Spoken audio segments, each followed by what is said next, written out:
Um, we run the theme parks group at Pixar, and when Imagineering has an idea for something like a Toy Story Land, they come to our team and we start talking about it. And so, who doesn't want to do a Toy Story Land, right?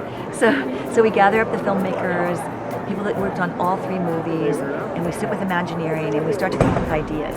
And Imagineering has such crazy, creative, wonderful people. And then we've got our filmmakers and our groups, and we just start meshing ideas about rides and about what would be fun.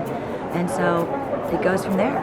Well, Slinky Dog Dash really came to be for we wanted to have a fun coaster in the land, and something that was aspirational for the littler kids, but something that everybody would enjoy. So we didn't want it to be like a kiddie ride. We wanted it to be a real coaster with lots of fun and lots of bumps and things like that. And so we did a lot of time in the VR at Imagineering, kind of riding the ride in virtual reality to see how it felt. And everyone's like, this is going to be a really good coaster, you know? And so we fought to get the height restriction up, and so that more kids could ride it, you know? And I think it's worked out really, really well. The ride vehicle itself, but then of course the theming is different.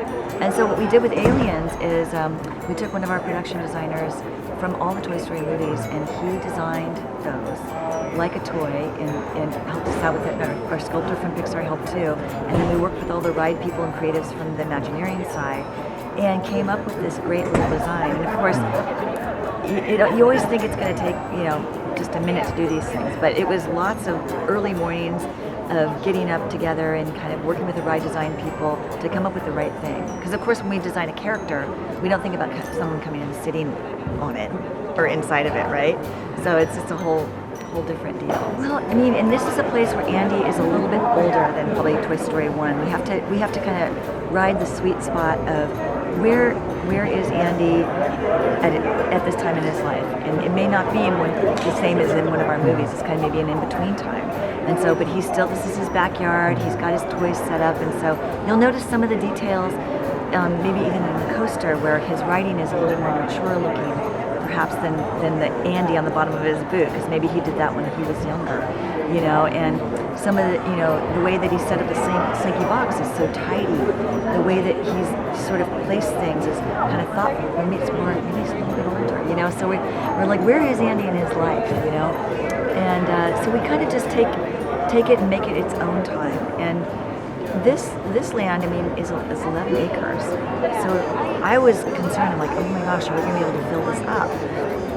But I think we've done it. You know, we got all of our toys in there, like you said, toys and all the different things. And I think the landscape people have done an amazing job of making you feel small with that giant bamboo and all those mature trees in there and things like that. With this land in particular, when I walked in it the other day, I really felt the scale. I really felt when I walked in past Woody and saw the giant Slinky Dog and the giant grasses and everything, I really felt small.